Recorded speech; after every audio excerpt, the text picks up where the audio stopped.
கர்த்தராகிய இயேசு கிறிஸ்துவின் இனிய வல்லமையான நாமத்தில் உங்கள் எல்லோரையும் அன்போடு இந்த வேத படிப்பு நேரத்திற்கு வரவேற்கிறோம். நாங்கள் ஒரு மிக மிக முக்கியமான தலையங்கத்தை படித்து வருகிறோம். மன அழுத்தம் இல்லாவிட்டால் மன வேதனை, ஆங்கிலத்தில் டிப்ரெஷன் என்று சொல்லுவோம். நாங்கள் போன ஞாயிற்றுக்கிழமை சங்கீதம் 42 2 முக்கிய குறிப்புகளை அவதானித்தோம். ஏ என்ற எழுத்தின் அடியில் மன அழுத்தத்தின் அறிகுறிகள் என்று பார்த்தோம். அதற்கு அநேக அறிகுறிகள் உண்டு. அவற்றை நாங்கள் ஆழமாக போன முறை பார்த்தோம். உங்களுடைய திரையில் நீங்கள் அதை காணலாம். கிட்டத்தட்ட 10 அறிகுறிகள் சங்கீதம் 42 பிறகு நாங்கள் மருத்துவ முறையில் இன்னும் 6 மேலதிக அறிகுறிகளை உங்களுக்கு கொடுத்தோம். பிறகு பி என்ற எழுத்தின் அடியில் அதற்கான காரணங்களை நாங்கள் பார்த்தோம். மன அழுத்தம் வருவதற்கான காரணங்கள். அதற்கு நாங்கள் சங்கீதம் 42 கிட்டத்தட்ட 7 காரணங்களை பார்த்தோம். 7 காரணங்கள். மருத்துவ முறையிலிருந்து மேலதிகமாக இன்னும் 2 காரணங்களை பார்த்தோம். மொத்தமாக 9 காரணங்கள். அங்க மிக அழகாக உங்களுடைய திரையில் அது போடப்பட்டுள்ளது. உங்களுக்கு திரும்பவும் ஞாபகப்படுத்த விருப்பப்படுகிறேன். 8ஆம் காரணத்தை நீங்கள் பார்த்தால் இரசாயன சமநிலை இன்மை. அதனால்தான் ஒரு வைத்தியரை போய் பார்த்து வைத்தியரின் ஆலோசனையை பெற்றுக்கொள்வது மிக மிக அவசியம். ஏனென்றால் ரசாயன சமநிலை இன்மை என்றால் அதற்கான மருந்துகள் இருக்கு. அந்த மருந்துகள் மூலம் அந்த நிலைமையை நாங்கள் சீர்படுத்த முடியும். பரம்பரையையும் வைத்திய முறையில் எப்பொழுதும் கேள்வியில கேட்பார்கள். பரம்பரை, அதாவது எங்களுடைய குடும்ப சரித்திரத்தில் யாருக்காவது மன அழுத்தம் இருந்திருந்தால் அது எங்களுக்கும் வர சந்தர்ப்பம் உண்டு. அதனால் நாங்கள் நேர்மையாக ஒரு வைத்தியனோடு கதைக்கும் பொழுது எல்லாவற்றையும் சொல்ல வேண்டும். அப்பொழுது அவர்கள் எங்களுக்கு உதவி செய்ய முடியும். மருத்துவ முறை. இன்று நாங்கள் படிக்க போகும் தலையங்கம் சி என்ற எழுத்தின் அடியில் பரிகாரம் என்ன. மன அழுத்தம் இருந்தால் அதற்கான பரிகாரம் என்ன? நாங்கள் 2 அதிகாரங்களை ஒன்று சேர்த்து படிக்க போகிறோம். சங்கீதம் 42 43. உண்மையாக சொல்ல போனால் இந்த 2 அதிகாரங்களை நாங்கள் பிரிக்க முடியாது. அது ஒன்றாக இயங்கும் 2 அதிகாரங்கள். நாங்கள் காரணங்களை ஒவ்வொன்றாக பார்க்க போகிறோம். கிட்டத்தட்ட 13 பரிகாரங்கள் உண்டு வேதத்தின் அடிப்படையில். முதலாவதாக நாங்கள் பார்க்க போகும் காரியம், தேவனோடு நெருங்கிய ஐக்கியத்தை நாங்கள் நாட வேண்டும். இது மிக தெளிவாக சங்கீதம் 42 முதல் 2 வசனங்களில் எங்களுக்கு கொடுக்கப்பட்டுள்ளது. அந்த சிவப்பு நிறத்தில் கிருஷாந்தன் மிக அழகாக அதை எங்களுக்கு ஏற்படுத்தி வைத்திருக்கிறார். 1ஆம் வசனத்தை பாருங்கள். மானானது நீரோடைகளை வாஞ்சித்து கதறுவது போல. ஒரு மான் 2 காரணங்களுக்காக அது இந்த நீரோடைகளை தேடி செல்லும். ஒன்று வந்து அதை பிடிப்பதற்கு துரத்தும் ஒரு சிங்கமாய் இருக்கலாம், கரடியாய் இருக்கலாம். அந்த சிங்கம் கரடி இருந்து தப்பித்துக் கொள்வதற்காக இந்த மான் நீரோடைகளை தேடி செல்லும். அது ஒரு காரணம். 2வது, இந்த மானுக்கு சரியான தாகம் வரும் பொழுது அது நீரோடைகளை தேடி செல்லும். அதே போல் சங்கீதக்காரன் கூறுகிறார், தேவனே, என் ஆத்துமா உம்மை வாஞ்சித்து கதறுகிறது.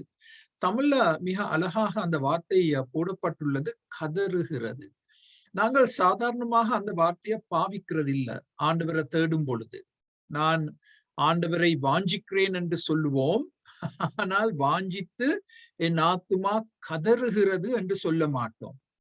அப்ப இதில் நாங்கள் கற்றுக்கொள்ளக்கூடிய சத்தியம் என்ன? இது வந்து ஒரு ஆழமான ஒரு வாஞ்சித்தல், ஆழமான வாஞ்சித்தல். இது ஒரு சாதாரண வாஞ்சித்தல் அல்ல. ஆங்கிலத்துல நாங்கள் சூப்பர்ஃபிஷியல் என்ற வார்த்தையை பாவிப்போம். மேல் நோக்கமாக இருக்கும் ஒரு வாஞ்சித்தல் அல்ல, இது ஒரு ஆழமான வாஞ்சித்தல். சோ எங்களுக்கு மன அழுத்தம் வரும் நேரங்களில் நாங்கள் இன்னும் அதிகமாக, இன்னும் ஆழமாக ஆண்டவரை தேட வேண்டும். இப்ப இந்த விஷயத்தில் நாங்கள் ஒரு காரியத்தை கவனித்துக் கொள்ள வேண்டும். இந்த மன அழுத்தம் வரும் பொழுது எங்களுக்கு பெருசா பைபிள் வாசிப்பு, ஜெபம் செய்வது கஷ்டமாக இருக்கும். அதனால்தான் யாராவது எங்களுக்கு வேதத்தை வாசிப்பது, எங்களுக்காக ஜெபிப்பது சரியான முக்கியம், சரியான அவசியம். எங்களால செய்ய முடியாத காரியத்தை வேறொருவர் எங்களுக்காக செய்யலாம். அதன் மூலமாக எங்கள் உள்ளத்தில் இருக்கும் வாஞ்சை அதிகரிக்க செய்யப்படும். எனக்கு தெரியும், நான் கண்டிருக்கிறேன், இந்த மன அழுத்தம் இருக்கும் நபர்கள் சில சமயங்களில் வேதத்தை திறந்து வச்சிருப்பாங்க தங்களோட கைகள்ல, வாசிக்கிற மாதிரி அவர்கள் எங்களுக்கு காண்பித்துக் கொள்வார்கள். ஆனால் உண்மையாக பார்க்க போனால் அவர்களால் வாசித்து விளங்கிக் கொண்டு அந்த வசனத்தை தியானிக்க முடியாத நிலைமையில் இருப்பார்கள். சோ நான் அப்படிப்பட்டவர்களை பார்க்கும் பொழுது உடனடியாக நான் என் வேதத்தை திறந்து ஒரு பகுதியை வாசித்து ஒரு சிறிய விளக்கம் கொடுத்து அவர்களுக்காக நான் ஜெபிப்பேன். ஆனால் நாங்கள் வெற்றி பெற வேண்டும் என்றால் இந்த ஆவல், இந்த வாஞ்சை அதிகரிக்க வேண்டும். பாருங்கள் 2ஆம் வசனம், என் ஆத்துமா தேவன் மேல், ஜீவன் உள்ள தேவன் மேலேயே தாகமாய் இருக்கிறது, தாகமாய் இருக்கிறது. அப்ப 2 வார்த்தைகள் பாவிக்கப்பட்டுள்ளது, 3 வார்த்தைகள் பாவிக்கப்பட்டுள்ளது. வாஞ்சித்தல், கதறுதல், தாகமாய் இருப்பது. அப்ப அந்த 3ம் எங்களுக்கு மிகவும் பொருத்தமான 3 வார்த்தைகள். எங்களுக்கு இந்த மன அழுத்தம் இல்லாவிட்டாலும் நாங்கள் அந்த 3 வார்த்தைகளை பாவித்து எங்களுடைய ஆவிக்குரிய நிலைமையை கண்டு கொள்ள முடியும். என்னுடைய ஆவிக்குரிய நிலைமை எப்படிப்பட்டது? நான் என் ஆண்டவரை அந்த மானை போல் வாஞ்சிக்கிறேனா? நான் கதறுகிறேனா? நான் தாகமாய் இருக்கிறேனா? உங்களுக்கு தெரியும், தாகம் வரும் பொழுது நாங்கள் ஒரு தண்ணி போத்தலை அப்படியே குடிக்க முடியும். ஏன்? தாகம். விசேஷமா இலங்கை, இந்தியாவில் இருக்கும் சகோதர சகோதரிகளுக்கு இது நன்றாக விளங்கும் தான். ஏனென்றால் உங்களுக்கு எப்பொழுதும் உஷ்ணமான காலநிலை, அதனால் நீங்கள் எப்பொழுதும் தண்ணி குடித்துக் கொண்டே இருக்க வேண்டும். இங்கே கனடா போன்ற நாடுகளில் விசேஷமா குளிர்காலத்தில் நாங்க பெருசா தண்ணியை குடிக்க மாட்டோம், கோப்பியத்தான் குடிப்போம், இல்லாவிட்டால் தண்ணியைத்தான் குடிப்போம், ஏதாவது சூடாக சரீரத்துக்குள் உள்ளேற வேண்டும் என்ற நோக்கத்துக்காக. எப்படி பார்த்தாலும் எங்களுக்குள் ஒரு வாஞ்சை இருக்க வேண்டும், நாங்கள் கதற வேண்டும், நாங்கள் தாகமாய் இருக்க வேண்டும். இதுதான் முதலாம் பரிகாரம். அதுவும் இந்த மனவேதனையில் இருப்பவர்களுக்கு ஒவ்வொரு நாளும் நாங்கள் இதை செய்ய வேண்டும். ஒரு நாள் மாத்திரம் செய்து நாங்கள் அதை விட்டுவிட முடியாது. ஒவ்வொரு நாளும் நாங்கள் நேரம் எடுத்து அவர்களுக்காக வேதத்தை வாசித்து ஒரு சின்ன விளக்கம் கொடுத்து ஜெபிப்பது மிக மிக அவசியம். இப்ப பாருங்கள், 2ஆம் பரிகாரம் கடந்த கால ஆராதை அனுபவங்களை நினைவு கூறுதல். இது எங்களுக்கு 4ஆம் வசனத்தில் கொடுக்கப்பட்டுள்ளது. சங்கீதம் 42:4. முன்னே நான் பண்டிகையை ஆசரிக்கிற ஜனங்களோடே கூட நடந்து கூட்டத்தின் களிப்பும் துதியுமான சத்தத்தோடே தேவாலயத்திற்குள் போய் வருவேனே. இவைகளை நான் நினைக்கும் போது என் உள்ளம் எனக்குள் உருகுகிறது. இந்த 4ஆம் வசனத்தில் மிக முக்கியமான வார்த்தை நினைக்கும் போது. நான் நினைக்கும் போது, when I remember. சோ நாங்கள் மன அழுத்தத்துக்குள் இருக்கும் பொழுது கடந்த கால அனுபவங்களை நாங்கள் நினைத்து பார்க்க வேண்டும். தாவீது இப்பொழுது எருசலேமில் இல்லை. எருசலேமில் இருந்து துரத்தப்பட்டிருக்கிறார். அவர் யோர்தான் பிரதேசத்தில் காணப்படுகிறார். அந்த பிரதேசத்தில் மலைகள் இருக்கு, நீர்வீழ்ச்சிகள் இருக்கு. ஆனால் தாவீதின் உள்ளம் எங்கே இருந்தது? தேவாலயத்தில், எருசலேமில். அப்பொழுது அவர் உட்கார்ந்து அந்த கடந்த கால அனுபவங்களை நினைவு கூறுகிறார். எதை விசேஷித்தமாக நினைவு கூறுகிறார்? பண்டிகையை ஆசரிக்கும் ஜனங்களோடு. அநேக பண்டிகைகள் இருந்தது. பண்டிகைகளுக்கு எல்லோரும் கட்டாயமாக எருசலேமுக்கு வர வேண்டும். பெரிய ஜனத்திரள். அந்த ஜனம் என்ன செய்து கொண்டிருக்கும்? தேவனை துதித்துக் கொண்டிருப்பார்கள். சந்தோஷத்தோடு தேவனை துதித்து கொண்டு உரத்த சத்தத்தோடு அவர்கள் தேவாலயத்திற்குள் உட்பிரவேசிப்பார்கள். அந்த அனுபவத்தை தான் தாவீது இங்கே எங்களுக்கு எடுத்து கூறுகிறார். ஆங்கிலத்துல நாங்கள் சொல்வோம் மவுண்டன் டாப் எக்ஸ்பீரியன்சஸ், மலை உச்சியின் மேல் இருக்கும் அனுபவங்கள், ஆராதனை அனுபவங்கள். இதை நான் பெரிதாக எங்கே அனுபவித்திருக்கிறேன்? இது என்னுடைய தனிப்பட்ட சாட்சி. எங்களுடைய பாசறைகளில், விசேஷமாக நாங்கள் இந்த ஆழமான வாழ்க்கை என்ற தலையங்கத்தின் கீழ் பாசறைகள் நடத்துவோம். அப்படிப்பட்ட பாசறைகளில் 3 நாட்கள் நாங்கள் ஒன்று சேர்ந்து ஆண்டவரை ஆராதித்து மிக ஆழமாக தேவனுடைய வசனத்தை படித்து ஐக்கியம் வைத்து அந்த மலை உச்சி அனுபவங்கள். அதனால் நாங்கள் மன அழுத்தத்திற்குள் இருக்கும் பொழுது அந்த அனுபவங்களை நினைவு கூறும் பொழுது அது எங்களுக்கு ஒரு புதிய உற்சாகத்தை கொடுக்கும், புதிய உற்சாகத்தை கொடுக்கும். இப்ப நீங்கள் இப்படிப்பட்ட நபர்களை சந்திக்க போனால் அப்படிப்பட்ட அனுபவங்களை பற்றி நீங்கள் கதைக்கலாம். அப்படிப்பட்ட அனுபவங்களை நீங்கள் கதைக்கலாம் அவர்களோடு. உங்களுக்கு ஞாபகம் இருக்கா, 3 வருஷத்துக்கு முன்னால நாங்கள் இந்த கூட்டத்துக்கு போயிருந்தோம், எவ்வளவு அருமையான கூட்டமாக இருந்தது என்று நீங்கள் அந்த கூட்டத்தை பற்றி விவரித்து சொல்லும் பொழுது என்னென்ன செய்திகளை கொடுத்தாங்க, துதி நேரங்கள், ஐக்கிய நேரங்கள், அதை பற்றி சொல்லும் பொழுது எங்களை அறியாமலே எங்களுக்கும் அந்த பாதிக்கப்பட்டவருக்கும் ஒரு புதிய உற்சாகம் வரும். சோ எல்லா நேரமும் நாங்க பைபிளை அவர்களுக்காக வாசிக்க வேண்டும் என்று இல்லை. இப்படிப்பட்ட அனுபவங்களை நாங்கள் அவர்களுக்கு எடுத்து சொல்லலாம். கடந்த கால ஆராதனை அனுபவங்களை நினைவு கூறல், அது 2ஆம் பரிகாரம். 3ஆம் பரிகாரம், இது ஒரு ஆச்சரியமான பரிகாரம். எனக்கு நானே பிரசங்கம் செய்தல். இதுக்கு இங்கிலீஷ்ல நாங்க சொல்லுவோம் செல்ஃப் டாக். செல்ஃப் டாக், நான் எனக்கே பிரசங்கம் செய்ய வேண்டும். அதை தாவீது 2 வசனங்களில் எங்களுக்கு சுட்டி காட்டுகிறார். 5ஆம் வசனத்திலும் 11ஆம் வசனத்திலும். என் ஆத்துமாவே நீ ஏன் கலங்குகிறாய், ஏன் எனக்குள் தியங்குகிறாய் என்று 2 கேள்விகளை கேட்கிறார். அதை திருப்ப திருப்ப கேட்கிறார் 5ஆம் வசனத்திலும் 11ஆம் வசனத்திலும். நாங்கள் அந்த வார்த்தைகளின் அர்த்தத்தை கடந்த ஞாயிற்றுக்கிழமை படித்தோம். தாவீது தன் உள்ளத்தை பார்த்து, ஆத்துமாவை பார்த்து, தனக்குள் இப்படிப்பட்ட 2 கேள்விகளை கேட்கிறார்.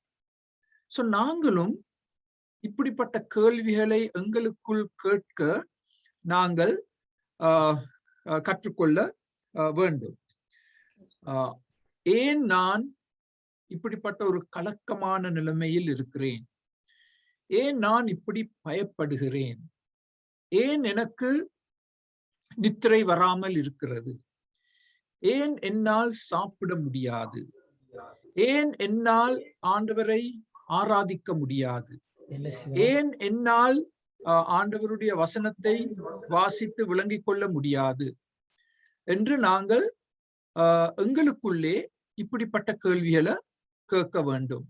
இதுக்கு ஆங்கிலத்துல 2 நல்ல வார்த்தைகளை நாங்கள் பாவிக்கலாம். Diagnostic questions. Diagnostic questions. நீங்கள் ஒரு வைத்தியனிடம் போனால் வைத்தியர் அநேக கேள்விகளை கேட்பாங்க தானே, உங்களுடைய நிலைமையை குறித்து அநேக கேள்விகளை கேட்பாங்க. அப்ப நீங்க கொடுக்கிற பதில வைத்துத்தான் அவர்கள் ஒரு தீர்மானம் எடுக்க முடியும். சோதனைகளையும் செய்வார்கள். அதே போல் நாங்களே எங்களுக்கு பிரசங்கம் செய்ய வேண்டும். கேள்விகள் கேட்பதின் மூலமாக நாங்கள் எங்களுடைய உண்மையான நிலைமையை எங்களுக்கு எடுத்து சொல்லுகிறோம். மற்றவர்கள் கண்டிப்பாக எடுத்து சொல்வார்கள். ஆனால் நானே என் உள்ளத்தை பார்த்து, ஆத்மாவை பார்த்து, நானே இந்த கேள்விகளை கேட்பதின் மூலமாக ஒரு முடிவுக்கு, ஒரு தீர்மானத்திற்கு வருவது மிக மிக முக்கியம். ஒரு பிரசித்தி பெற்ற ஒரு பிரசங்கியார் இருந்தார். அவர் சொன்னார், ஒவ்வொரு நாள் காலையிலும் அவர் எழும்பியதும் அவர் தனக்குத்தானே சுவிசேஷத்தை பிரசங்கம் செய்வார். I preach the gospel to myself. நான் ஒரு பயங்கர பாவி, வழி தவறி போன ஆடு, கீழ்ப்படியாமையின் புத்திரன், தேவ கோபாக்கினையின் கீழ் வாழும் ஒரு மகன். இதெல்லாம் எபேசியர் 2 எடுக்கப்பட்ட வார்த்தைகள். ஆனால் ஆண்டவர் என்னை நேசித்து எனக்காக சிலுவையில் தேவ ஆட்டுக்குட்டியாக மரித்து தம்முடைய பரிசுத்த இரத்தத்தை சிந்தி ஆண்டவர் என்னை ரட்சித்தார், என் பாவங்களை மன்னித்தார், எனக்கு நித்திய ஜீவனை கொடுத்திருக்கிறார் என்று இந்த பிரசங்கியார் ஒவ்வொரு நாள் காலையிலும் தனக்குத்தானே சுவிசேஷத்தை பிரசங்கிப்பார். அது ஒரு நல்ல பழக்கம். அது ஒரு நல்ல பழக்கம். இதை நீங்களும் நானும் கடைபிடிக்க வேண்டும் என்று நான் உங்களுக்கு புத்திமதி கூறுகிறேன். நான் சில சமயங்களில் நான் நடக்கும் பொழுதுதான் இப்படிப்பட்ட கேள்விகளை எனக்கே சுவிசேஷத்தை நான் பிரசங்கித்துக் கொள்ளுவேன். ஆண்டவரே, இப்படிப்பட்ட ஒரு அயோக்கியனை நீர் நேசித்தீரே, இப்படிப்பட்ட ஒரு பெரிய பயங்கர பாவியை நீர் நேசித்தீரே, உம்முடைய மாபெரும் இரக்கத்தை காண்பித்தீரே என்று நான் எனக்கே பிரசங்கம் செய்வேன் ஒவ்வொரு நாளும் நடக்கும் பொழுது. ஆண்டவரே, இதை என்னால் நம்ப முடியாது. நீர் என்னை சந்தித்தீர். வழி தவறி போன ஒரு ஆட்டை நீர் சந்தித்து நீர் என்னை உம்முடைய குடும்பத்திற்குள் சேர்த்து கொண்டீர் என்று நாங்கள் எங்களுக்கே பிரசங்கம் செய்து கொள்ள வேண்டும். நாங்கள் சாதாரணமாக சொல்லுவோம் தான், பிராக்டிஸ் வாட் யூ ப்ரீச் என்று. பிரசங்கம் செய்யும் காரியத்தில் நீங்க கடைபிடிக்க வேண்டும் என்று நாங்கள் ஒருவர் பார்த்து குற்றம் சாட்டுவோம். அது உண்மை. நாங்கள் பிரசங்கம் செய்வதை நாங்கள் கடைபிடிக்க வேண்டும், கீழ்ப்படிய வேண்டும். ஆனால் எங்களுக்கே நாங்கள் பிரசங்கம் செய்வது மிக மிக முக்கியம். அது 3ஆம் பரிகாரம். இப்பொழுது பாருங்கள் 4ஆம் பரிகாரம், தேவனை நோக்கி காத்திருத்த. இதுவும் 5ஆம் 11ஆம் வசனத்தில் 2 முறை கொடுக்கப்பட்டுள்ளது. 5ஆம் வசனம், தேவனை நோக்கி காத்திரு, தேவனை நோக்கி காத்திரு. அதே போல் 11ஆம் வசனத்திலும் அதை திருப்பி கூறுகிறார். அவர் தனக்கே பரிகாரத்தை கூறுகிறார். தாவீது, தேவனை நோக்கி காத்திரு. எங்களுடைய மனவேதனைக்கு ஒரு முக்கிய காரணம் எங்களுடைய சூழ்நிலைகளாக இருக்கலாம். எங்களுடைய மனவேதனைக்கு ஒரு முக்கிய காரணம் மக்களாக இருக்கலாம். சோ இப்ப நாங்க என்ன செய்ய வேண்டும்? எங்களுடைய கண்களை திசை திருப்ப வேண்டும். எங்கள் கண்களை திசை திருப்ப வேண்டும். நாங்கள் எங்கள் கண்களை யார் மேல் வைத்திருக்கிறோம்? மனிதர்கள் மேல். மனிதர்கள் என்ன செய்வார்கள்? மனிதர்களை நாங்கள் முழுமையாக நம்ப முடியாது தானே. மனிதர்கள் எங்களை they will fail us. தவறி விடுவார்கள். நாங்கள் வைத்தபடி அவர்கள் கிரியை செய்ய மாட்டார்கள். எங்களுடைய நம்பிக்கையெல்லாம் வீண் போகும். மனிதர்கள் மேல் நம்பிக்கை வைத்திருந்தார். சோ நாங்கள் எங்களுடைய கண்களை திசை திருப்ப வேண்டும். எவ்வளவு நல்ல மனிதனாக இருந்தாலும் அந்த மனிதன் மேல் எங்கள் கண்களை வைக்காமல் ஆண்டவர் மேல் எங்கள் கண் பார்வையை திசை திருப்ப வேண்டும். மாத்திரமல்ல, எங்களுடைய சூழ்நிலைகள் மிகவும் மோசமாக இருக்கலாம். எல்லாம் ஒரு இருண்ட நிலைமையில் இருக்கலாம். வேலை இல்லாத நிலைமை இருக்கலாம், இல்லாவிட்டால் ஏதோ ஒரு பெரிய குடும்ப பிரச்சனையாக இருக்கலாம், இல்லாவிட்டால் ஒரு வியாதியாக இருக்கலாம், உங்களுக்கோ இல்லாவிட்டால் குடும்பத்தில் இருக்கும் ஒருவருக்கோ ஒரு வியாதியாக இருக்கலாம். அப்ப நாங்க என்ன செய்ய வேண்டும்? எங்களுடைய கண்களை எங்கள் சூழ்நிலைகளில் வைக்காமல் எங்கள் கண்களை நாங்கள் வேண்டும் என்று ஆண்டவர் மேல் திசை திருப்ப வேண்டும். இப்ப நான் உங்களுக்கு சொல்ல வேணும், இது சொல்லுவது சரியான சுலபம், இதை நான் உங்களுக்கு எடுத்து சொல்வது சரியான சுலபம். ஆனால் இதை கடைபிடிப்பது சரியான கஷ்டமான காரியம். ஏன் தெரியுமா? நாங்கள் எல்லாம் மனிதர்கள். சோ நாங்கள் ஒரு நேரம் ஆண்டவர் மேல் கண்களை வைத்திருக்கிறோம், மற்ற கணம் திரும்பவும் மனிதரை பார்க்கிறோம், சூழ்நிலைகளை பார்க்கிறோம், இல்லாவிட்டால் அரசாங்கத்தை பார்க்கிறோம், ஏமாற்றம் அடைகிறோம். சோ தாவீது எங்களுக்கு நல்ல புத்திமதி கூறுகிறார். நாங்கள் இந்த மன வேதனையில் இருந்து வெளிவர வேண்டும் என்று சொன்னால் தேவனை நோக்கி பார்க்க வேண்டும் மாத்திரமல்ல, ஆனால் பாருங்கள் அங்கே போடப்பட்டுள்ள வார்த்தை 4ஆம் குறிப்பின் அடியில், தேவனுக்காக காத்திருக்க வேண்டும். தேவனை நோக்கி பார்க்க வேண்டும், தேவனுக்காக காத்திருக்க வேண்டும். நான் இன்னும் ஒரு வார்த்தைய இதுல கூட்டி இருக்கலாம், தேவனை நோக்கி பொறுமையோடு காத்திருத்தல். பொறுமையோடு காத்திருத்தல். இப்ப தாவீதின் அனுபவம் என்ன?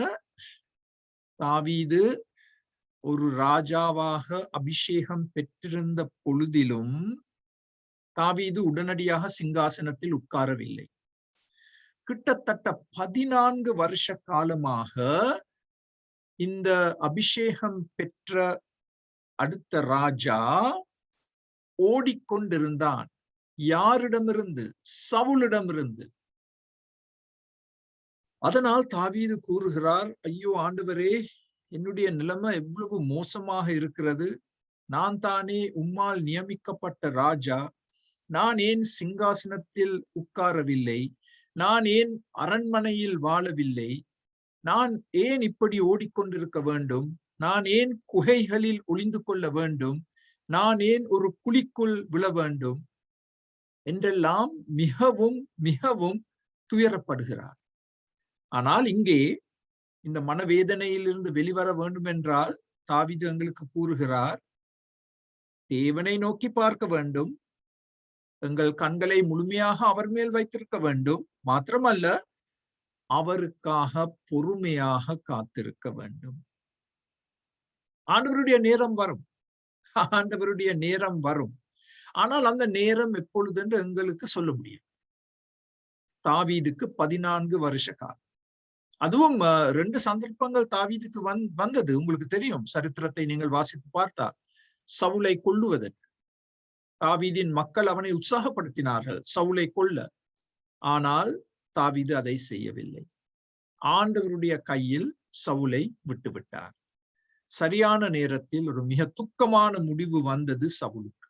அதற்கு பிறகுதான் தாவீது ராஜாவாக நியமிக்கப்பட்டார். அதுவும் ஆரம்பத்தில் யூதேயா பிரதேசத்துக்கு மாத்திரம். பிறகு சில காலத்துக்கு பிறகுதான் முழு இஸ்ரவேலுக்கும் தாவீது ராஜாவாக பணிபுரிந்தார். அருமையானவர்களே, நாங்கள் மன அழுத்தத்தில் இருந்து வெற்றி பெற வேண்டும் என்றால் தேவனை நோக்கி பார்க்க வேண்டும், தேவனுக்காக நாங்கள் பொறுமையாக காத்திருக்க வேண்டும். அது 4வது.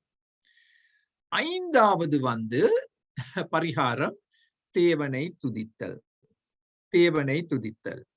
இதுவும் 2 முறை 5ஆம் 11ஆம் வசனத்தில் கொடுக்கப்பட்டுள்ளது. 5ஆம் வசனத்தில், அவர் சமூகத்து இரட்சிப்பு நிமித்தம் நான் இன்னும் அவரை துதிப்பேன், இன்னும் அவரை துதிப்பேன். 11ஆம் வசனம், என் தேவனுமாய் இருக்கிறவரை நான் இன்னும் துதிப்பேன், நான் இன்னும் துதிப்பேன். இப்ப நீங்க சொல்லலாம், அதுதானே என்னால செய்ய முடியாது. மன அழுத்தம் வரும் பொழுது, மனவேதனை வரும் பொழுது என்னால துதிக்க முடியாது. சோ நாங்கள் எங்களுடைய உணர்ச்சிகளை சார்ந்து வாழக்கூடாது. Don't live by your feelings. இந்த உணர்ச்சிகள் ஆண்டவரை துதிக்க வேண்டும் என்ற உணர்ச்சிகள் வரும் வரைக்கும் நீங்கள் காத்திருந்தால் அந்த உணர்ச்சிகள் ஒருபோதும் வராது. சோ உணர்ச்சிகளின் அடிப்படையில் நாங்கள் எங்கள் வாழ்க்கையை எடுத்து செல்ல கூடாது. நாங்கள் ஆண்டவருக்கு கீழ்ப்படியும் பொழுது உணர்ச்சிகள் தானாகவே வரும். அப்ப இந்த மிக கஷ்டமான நேரத்தில், மன அழுத்த நேரத்தில் தாவீது ஒரு தீர்மானத்தை செய்கிறார். என்ன தீர்மானம்? நான் என் ஆண்டவரை, என் தேவனை துதிக்க போகிறேன். என் தேவனை நான் துதிக்க போகிறேன். இப்ப ஆண்டவரை நாங்கள் துதிக்க வேண்டும் என்று சொன்னால் நாங்கள் அவருடைய குணத்தை அறிந்திருக்க வேண்டும். அவருடைய குணத்தை அறிந்திருந்தால்தான் நாங்கள் அவரை ஒரு பொருத்தமான முறையில் துதிக்க முடியும். இப்ப நான் இத குறை சொல்ல இல்லை, ஆனா நாங்க சில நேரம் என்று சொல்லிக் கொண்டிருக்கிறோம். அதை நான் குறை சொல்ல இல்லை. ஆனா நான் என்ன சொல்றேன் என்று சொன்னால், ஏன் நாங்கள் ஆண்டவருக்கு பிரேஸ் தி லார்ட் என்று சொல்றோம்? ஏன்? ஒரு காரணத்தாங்க எடுத்து சொல்ல வேண்டும். சோ இந்த 2 அதிகாரங்களில், சங்கீதம் 42 43 நீங்கள் ஆச்சரியப்பட போகிறீர்கள். தாவீது எங்களுக்கு ஆண்டவரை குறித்து, அவருடைய குணத்தை, அவருடைய மகிமையை குறித்து சில காரியங்களை எடுத்து சொல்ல போகிறார். இப்ப நாங்கள் இதை பார்க்கிலும் ஒரு நீண்ட பட்டியலை போடலாம். ஏன்? எங்களுக்கு ஒரு முழு பைபிள் கையில இருக்கு. தாவீதுக்கு 5 புத்தகங்கள் தான் கையில் இருந்தது. முதல் 5 புத்தகங்கள் வேதத்தில். எங்களுக்கு 66 புத்தகங்கள் இருக்கு. சோ நாங்கள் தேவனை இன்னும் அதிகமாக துதிக்க முடியும். அந்த 66 புத்தகங்களையும் பாவித்து ஆண்டவருடைய குணத்தை நாங்கள் கண்டறிந்து நாங்கள் அவருக்கு துதிகளை செலுத்த முடியும். இப்ப பாருங்கள், தாவீது தேவனை குறித்து என்ன சொல்ல போகிறார். முதலாவதாக 6ஆம் வசனத்தில் சொல்லுகிறார், எனது தேவன். 6ஆம் வசனம் 42:6. என் தேவனே. Personal God. ஆங்கிலத்துல நாங்கள் சொல்வோம் பர்சனல் காட். என் தேவன். இது என்னுடைய அப்பாவின் தேவன், அது உண்மை. என்னுடைய தாத்தாவின் தேவன், அது உண்மை. ஆபிரகாமின் தேவன் உண்மை. ஈசாக்கின் தேவன் உண்மை. ஆபிரகாம் மோசேயின் தேவன் உண்மை. ஆனால் இப்பொழுது இந்த தேவன் என் தனிப்பட்ட தேவன், பர்சனல் காட். என் தேவன், தனிப்பட்ட தேவன். பாருங்கள், இதை நாங்கள் இன்னுமொரு வசனத்திலும் பார்க்கிறோம். 43ஆம் அதிகாரம் 4ஆம் வசனம். 43:4 கடைசி பகுதியில் இவ்விதமாக சொல்லப்பட்டுள்ளது, தேவனே என் தேவனே, தேவனே என் தேவனே. அந்த என் என்ற வார்த்தையை நீங்கள் ஒரு வட்டம் போடலாம் அதை சுற்றி. எவ்வளவு பர்சனலாக சொல்லப்பட்டுள்ளது. கர்த்தர் என் மேய்ப்பராய் இருக்கிறார். கர்த்தர் என் ஜீவன். கர்த்தர் என் வெளிச்சம். கர்த்தர் என் பாதுகாப்பு என்று கர்த்தர் எப்படிப்பட்டவர் என்பதை தனிப்பட்ட முறையில் ருசித்து பார்த்து ஆண்டவரை துதிக்கிறார். இது எனது தேவன், பர்சனல் காட். பிறகு பாருங்கள், அந்த 2ஆம் புல்லட், அவர் ஜீவனுள்ள தேவன். அவர் ஜீவனுள்ள தேவன். இதை நீங்கள் 2ஆம் வசனத்தில் பார்க்கலாம். சங்கீதம் 42:2. என் ஆத்துமாவே தேவன் மேல், ஜீவனுள்ள தேவன் மேல், ஜீவனுள்ள தேவன் மேல். அதே 42 பாருங்கள், 8ஆம் வசனம். 8ஆம் வசனம். ஆகிலும் கர்த்தர் பகற்காலத்தில் தமது கிருபையை கட்டளையிடுகிறார். இறுதி வாக்கியம், என் ஜீவனுடைய தேவனை நோக்கி விண்ணப்பம் செய்கிறேன். ஜீவனுள்ள தேவன். ஏன் அது முக்கியம்?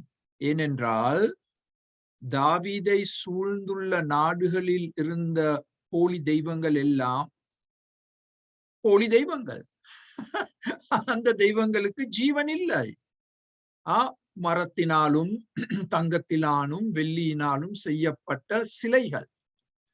இதை நாங்கள் இந்தியாவிலும் காண்கிறோம், இலங்கையிலும் காண்கிறோம். எவ்வளவு துக்கமான காரியங்கள். மக்கள் சிலைகளுக்கு முன்னால் சென்று சிலை வணக்கத்தில் ஈடுபடுவது. ஜீவன் இல்லாத சிலைகள். அந்த சிலைகள் பார்க்க முடியாது, அந்த சிலைகளுக்கு கேட்க முடியாது, அந்த சிலைகளினால் பேச முடியாது, அந்த சிலைகளினால் கிரியை செய்ய முடியாது. அப்ப தாவீது சொல்றார், என்னுடைய தேவன் அப்படிப்பட்ட தேவன் அல்ல. என்னுடைய தேவன் ஜீவனுள்ள தேவன். He is the living God. அதனால் நான் அவரை துதிப்பேன். பிறகு மூன்றாவதாக 2 முறை எடுத்து கூறுகிறார், அவர் ரட்சிப்பின் தேவன். சங்கீதம் 42 5ஆம் வசனத்தில் சொல்லப்பட்டுள்ளது, அவர் சமூகத்து ரட்சிப்பின் நிமித்தம். அதே விதமாக 11ஆம் வசனத்திலும் என் முகத்திற்கு ரட்சிப்பும். அவர் ரட்சிப்பின் தேவன். இப்ப இங்கே ரட்சிப்பு என்று சொன்னால் தாவீது எதை எடுத்து கூறுகிறார்? அவருடைய சூழ்நிலைகளிலிருந்து விடுதலை கொடுக்கும் தேவன். சூழ்நிலைகளிலிருந்து பயங்கர சூழ்நிலைகளிலிருந்து ரட்சிப்பை கொடுக்கும் தேவன். ஆனால் எங்களுக்கு தெரியும், ரட்சிப்பு என்று சொன்னால் இந்த தேவன் எங்களை பாவத்திலிருந்து ரட்சித்திருக்கிறார், பாவ அதிகாரத்திலிருந்து ரட்சித்திருக்கிறார், பிசாசின் வல்லமையிலிருந்து ரட்சித்திருக்கிறார், பாவ அடிமைத்தனத்திலிருந்து ரட்சித்திருக்கிறார், என் சுயத்திலிருந்து என்னை ரட்சித்திருக்கிறார். கஷ்டமான சூழ்நிலைகள் வரும் பொழுது அந்த கஷ்டமான சூழ்நிலைகளில் இருந்து இந்த ஆண்டவர் எனக்கு ரட்சிப்பை கொடுத்திருக்கிறார். நாங்கள் தேவனை துதிக்கும் பொழுது இவர் ரட்சிப்பின் தேவன் என்று நாங்கள் அவரை துதிக்கிறோம். அவருக்கு இயேசு என்னும் பெயரை கொடுப்பீர்களாக, ஏன் அவர் தம்முடைய ஜனத்தை பாவத்தில் இருந்து ரட்சிப்பார். ரட்சிக்கும் தேவன். பிறகு நாங்கள் ஏன் இவரை துதிக்க போகிறோம்? 11ஆம் வசனத்தின் படி, இல்ல, கிருபையின் தேவன் 8ஆம் வசனம். கிருபையின் தேவனுக்கு முதல் அவர் எங்களை சிட்சிக்கும் தேவன். அது 7ஆம் வசனத்தில் கொடுக்கப்பட்டுள்ளது. 42:7. உமது மதகுகளின் இறைச்சலால் உமது அலைகளும் திரைகளும் எல்லாம் என் மேல் புரண்டு போகிறது. உமது என்ற வார்த்தை, இதை நாங்கள் போன ஞாயிற்றுக்கிழமையும் படித்தோம். அவர் சிட்சிக்கும் தேவன். தாவீது ஏன் இந்த மூழ்கி கொண்டிருக்கும் சூழ்நிலையில் காணப்படுகிறார்? ஆண்டவருடைய நீர்வீழ்ச்சிகள், ஆண்டவருடைய மதகுகள், ஆண்டவருடைய அலைகள், ஆண்டவருடைய திரைகள்.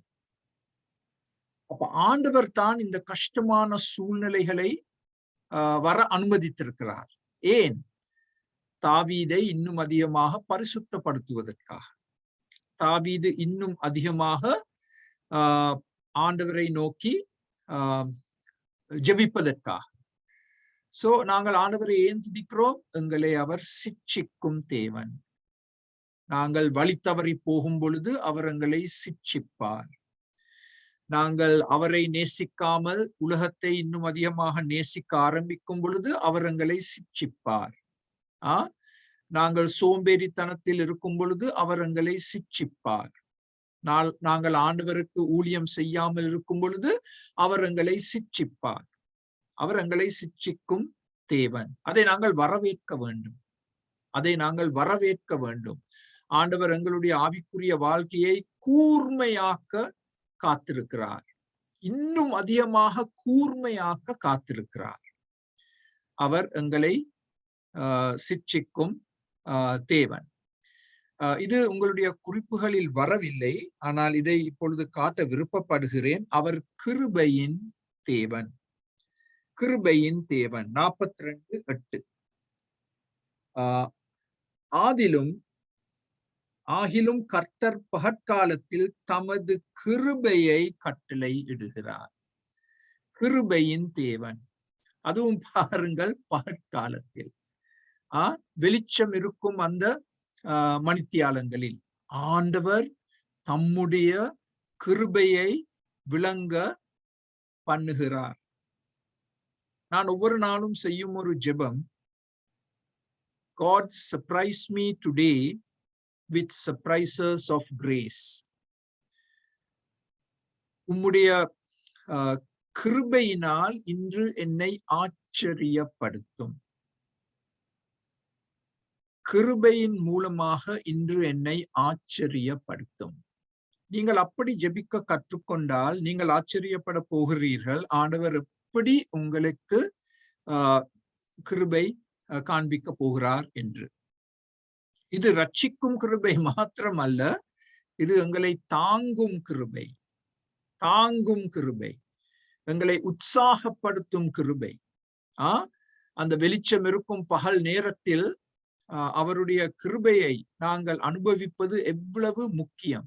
ஆண்டவர் தம்முடைய கிருபையை விளங்க பண்ணுவார். அதற்கு ஒரு உதாரணம், யாரோ ஒரு விசுவாசி உங்களை சந்தித்து உங்களை ஆசீர்வதிப்பது எதிர்பாராத விதத்தில், எதிர்பாராத கிருபை. நீங்கள் அதை எதிர்பார்க்கவே இல்லை, ஆனால் அது ஒரு எதிர்பாராத கிருபை. நான் இந்த கடந்த 18 மாத காலத்தில் அநேக புத்தகங்களை வாசிக்க ஆரம்பித்தேன். துயரம் என்ற தலையங்கத்தின் கீழ் ஆண்டவர் என்னை மிகவும் ஆச்சரியப்படுத்தினார். வெவ்வேறு நபர்கள் மூலமாக எனக்கு கொடுத்த புத்தகங்கள். நான் ஒரு புத்தக பூச்சி. எனக்கு புத்தகங்களை கொடுத்தா எனக்கு சரியான திருப்தி ஏற்படும். தோசை வடை வராவிட்டாலும் புத்தகம் கையில இருந்தா எனக்கு அது ஒரு பெரிய திருப்தி. அதுவும் ஆங்கிலத்துல புது புது புத்தகங்கள் ஒவ்வொரு மாதமும் வெளிவரும். சமீபத்தில் கடந்த வாரத்தில் ஒரு மிக அருமையான ஊழியக்காரன் டாக்டர் டோனி எவன்ஸ், அவருடைய பிரசங்கங்களை நான் மிகவும் ஆவலோடு செவி கொடுப்பதுண்டு. அவருடைய வாழ்க்கையில அநேக துயரங்கள். அவருடைய மனைவி புற்றுநோயில் மரித்தார்கள், அப்பா 1 மாதத்துக்கு முன்னால் மரித்தார்கள், அவருடைய சகோதரன் மரித்தார், அக்கா மரித்தார்கள், அவருக்கு இருந்த ஒரு டாட்டருக்கு கேன்சர். இப்படி ஒரு துயரத்தின் மேல் இன்னொரு துயரம்.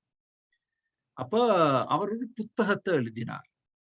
அந்த புத்தகத்துல இப்படி ஆண்டவர் அவரை தாங்கி கொண்டு வருகிறார் என்று அவர் சாட்சி கொடுக்கிறார் அந்த புத்தகத்தில்.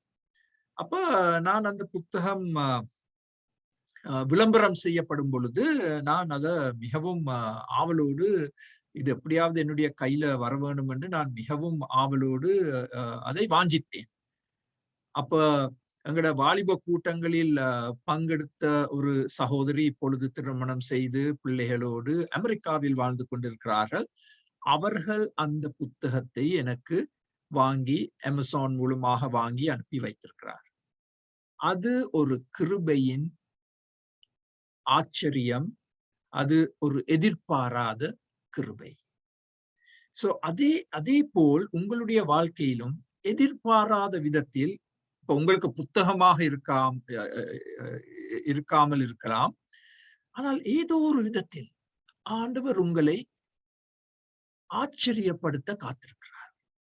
அதை நாங்கள் எதிர்பார்க்க வேண்டும். நாங்கள் ஏன் தேவனை துதிக்கிறோம்? அவர் கிருபையின் தேவன். பிறகு 9ஆம் வசனத்தின்படி அவர் அரணாகிய தேவன். அது 43:2 கொடுக்கப்பட்டுள்ளது. 43:2. இவற்றையெல்லாம் நீங்கள் உங்களுடைய பைபிள்ல குறித்துக் கொள்கிறீர்கள் என்று நினைக்கிறேன். 43:2. என் அரணாகிய தேவன் நீரே. அரண் என்று சொன்னால் என்னை பாதுகாக்கும் தேவன், என்னை பாதுகாக்கும் தேவன். 43:1 இன்னும் ஒரு காரியத்தை காண்கிறோம். நீதியை சரிக்கட்டும் தேவன். அது உங்களுடைய திரையில் இல்லை, ஆனால் அது வந்திருக்க வேண்டும். நீதியை சரிக்கட்டும் தேவன். 43:1 தேவனே, நீர் என் நியாயத்தை விசாரித்து பக்தி இல்லாத ஜாதியாரோடு எனக்காக வழக்காடி சூதும் அநியாயமுமான மனுஷனுக்கு என்னை தப்புவியும். நீதியை சரிக்கட்டும் தேவன். ஐயோ ஆண்டவரே, என்னை சூழ்ந்திருக்கும் இந்த மக்கள் எல்லாம் கொடியவர்கள், பக்தி இல்லாதவர்கள்.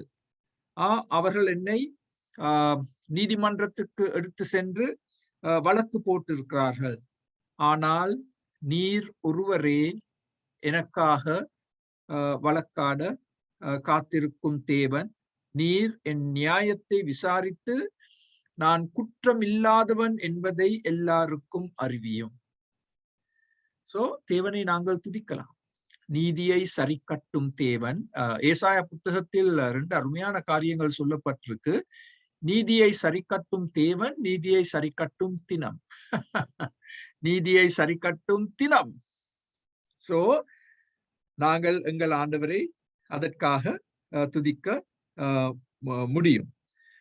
9ஆம் வசனத்தில் 42:9 என் கண்மலையாகிய தேவன் என்றும் சொல்லுகிறார். 42:9 என் கண்மலையாகிய தேவன். சோ இப்படி நீங்கள் வேதத்தை ஒவ்வொரு நாளும் வாசிக்கும் பொழுது தேவனுடைய ஏதோ ஒரு குணத்தை தூய ஆவியானவர் உங்களுக்கு எடுத்து காண்பிப்பார். அதை பிரயோகித்து நீங்கள் ஆண்டவரை துதிக்க முடியும். இப்ப இந்த நீல நிறத்தில் நாங்கள் காண்பித்திருக்கிறோம். இன்னும் அதிகமாக துதித்தல். அது 42ஆம் அதிகாரம் 5ஆம் வசனத்திலும் 11ஆம் வசனத்திலும் சொல்லப்பட்டுள்ளது. இன்னும் அதிகமாக துதித்தல். இதுவரைக்கும் நான் ஆண்டவரை துதிப்பது குறைவுபட்ட துதி. ஆனால் இப்பொழுது நான் என் ஆண்டவரை இன்னும் அதிகமாக துதிக்க வேண்டும். என்னுடைய சூழ்நிலைகள் மிகவும் மோசமாக இருக்கின்றது. ஆனால் நான் என் சூழ்நிலைகளுக்கு இடம் கொடுக்காமல் இன்னும் அதிகமாக நான் என் தேவனை துதிக்க போகிறேன். உணர்ச்சிகளுக்காக காத்திருக்க வேண்டாம்.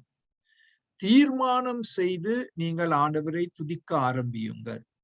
பிறகு பாருங்கள், இன்னும் ஒரு ஆச்சரியமான காரியத்தை சொல்ல போறார். 42:8 இந்த 42:8 ஒரு அருமையான ஒரு வசனம்.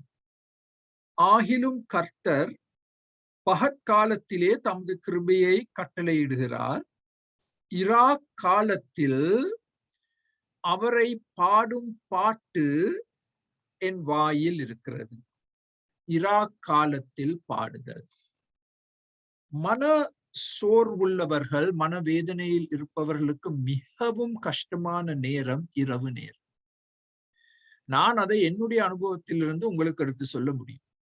நான் என் மனைவியை 18 மாதங்களுக்கு முன்பு இழந்த பிறகு பகல் நேரத்தை எப்படியாவது சமாளித்துக் கொள்ளுவேன், தேவ கிருபையால். இரவு நேரங்கள் சரியான கஷ்டம். அதுவும் என் மகன் திருமணம் செய்து அவன் மனைவியோடு தங்களுடைய சொந்த வீட்டில் வாழ சென்ற பிறகு அந்த கஷ்டம் இன்னும் அதிகரித்தது.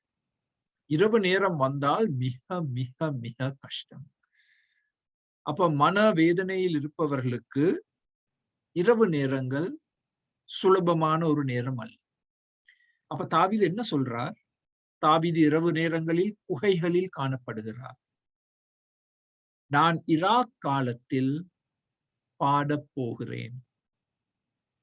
ஒரு வாத்திய கருவியை கையில் வைத்துக் கொண்டு தாவீது இரவு நேரத்தில் ஆண்டவரை துதிக்க ஆரம்பித்தார், பாட்டின் மூலமாக. நாங்களும் இந்த மன அழுத்தத்திலிருந்து விடுதலை பெற வேண்டும் என்றால் அந்த இருண்ட இரவு நேரத்தில் நாங்கள் விசுவாசத்தோடு ஆண்டவருக்கு துதி பாடல்கள் பாட ஆரம்பிக்க வேண்டும். இதற்கு நான் உங்களுக்கு 3 வசனங்களை காண்பிக்க விருப்பப்படுகிறேன். பாருங்கள், யோபு 35:11. யோபு 35:11. அது உங்களுடைய திரையில் கொடுக்கப்பட்டுள்ளது. என்னை உண்டாக்கினவரும் இரவிலும் கீதம் பாட அருள் செய்கிறவருமாகிய என் சிருஷ்டி கர்த்தாவாகிய தேவன் எங்கே என்று கேட்பவன் ஒருவனும் இல்லை. பாருங்கள், கவனமாக குறித்துக் கொள்ளுங்கள். என்னை படைத்த தேவன், என்னை ரட்சித்த தேவன், இரவிலும் கீதம் பாட அருள் செய்கிறவருமாகிய தேவன். அருமையானவர்களே, நான் உங்களுக்கு சொல்லலாம், எங்களுடைய கிறிஸ்தவ விசுவாசத்தில் மாத்திரம்தான் ஒரு விசுவாசி பயங்கர இரவு நேரத்தில் ஆழ்ந்த துக்கத்தின் மத்தியில் கீதம் பாட முடியும். அந்த அருளை ஆண்டவர் கொடுக்கிறார். எனக்கு ஞாபகம் இருக்கு, என்னுடைய அம்மா தங்களுடைய 49ஆம் வயதில் மரணம் அடைந்தார். நான் இன்னும் பள்ளிக்கூடத்தில் படித்துக் கொண்டிருந்தேன், அட்வான்ஸ் லெவல். அப்போ உங்களுக்கு தெரியும், இலங்கையில் குடும்பத்தார் யாராவது இருந்தா அந்த சரீரத்தை கொண்டு வருவாங்க வீட்டுக்கு. ஒரு நாள் வச்சிருப்பாங்க, 2 நாள் வச்சிருப்பாங்க. அப்ப இரவு நேரம் சரியான கஷ்டம். இரவு நேரம் சிலர் குழுக்களாக 2-3 பேராக விழித்திருப்பார்கள். கோப்பி குடிச்சு கொண்டு விழித்திருப்பார்கள் அந்த பிரேதத்தின் பக்கத்தில். ஒரு நாள் இரவு எனக்கு ஞாபகம் இருக்கு, நான் மிகவும் களைப்படைந்து நான் படுக்க போயிருந்தேன். அப்ப திடீரென்று காலையில் 1 மணிக்கு நான் எழும்பும் பொழுது யாரோ பாட்டு பாடுற சத்தம் எனக்கு கேட்டது. அப்ப யாருடாண்டு நான் என்னுடைய அறையிலிருந்து வெளியே வரும் பொழுது அந்த அந்த லிவிங் ரூம்ல அந்த அந்த காஃபின் பக்கத்துல என்னுடைய அப்பா உட்கார்ந்து அழுது அழுது அழுது கொண்டு பாட்டு புத்தகத்திலிருந்து பாட்டா பாடிக்கொண்டிருந்தார், தனிமையாக. அவர் பக்கத்துல யாரும் இருக்க. அந்த முழு இரவும் அவர் அந்த மிக சோகமான நேரத்தில், மன அழுத்த நேரத்தில் பாட்டு புத்தகத்தை பிரயோகித்து ஒரு பாட்டின் பின் இன்னொரு பாட்டாக அவர் முழு இரவும் பாடிக்கொண்டிருந்தார். அப்பொழுது தான் எனக்கு ஒரு பெரிய உணர்வு வந்தது, இந்த கிறிஸ்தவ விசுவாசத்தில் ஒரு பெரிய உண்மை இருக்கு. நான் அந்த கட்டத்துல இன்னும் ரட்சிக்கப்பட இல்லை. ஒரு பெரிய உண்மை இருக்கு. இப்படிப்பட்ட சோக நேரத்துல ஆண்டவரை துதிக்க முடியும் என்றால், பாட்டு பாட முடியும் என்றால், இதுல ஏதோ ஒரு விசேஷம் இருக்கு. பிறகுதான் நான் அதை அனுபவித்தேன். ஆண்டவருடைய அருள், ஆண்டவர் கொடுக்கும் விசேஷித்த அருள். இரவு நேரத்தில் பாட்டு பாடக்கூடிய கிருபை. இப்ப இந்த இரவு நேரம் என்றா சாதாரண இரவு நேரம் அல்ல. இது மிக சோதனைகள் நிறைந்த மன அழுத்தத்தை கொடுக்கும் இரவு நேரம். இப்ப பாருங்கள், இன்னும் ஒரு உதாரணம். சங்கீதம் 137:3. இஸ்ரவேல் மக்கள் பபிலோன் தேசத்திற்கு அடிமையலாக எடுத்து செல்லப்பட்டார்கள். அங்கே பபிலோனியர்கள் இந்த இஸ்ரவேல் மக்களை பார்த்து என்ன கேலி செய்தார்கள். நீங்க எல்லாம் நல்லா பாடக்கூடியவங்க தானே, ஒரு பாட்டை பாடுங்க பார்ப்போம் என்று அவர்களிடம் கேட்டார்கள்.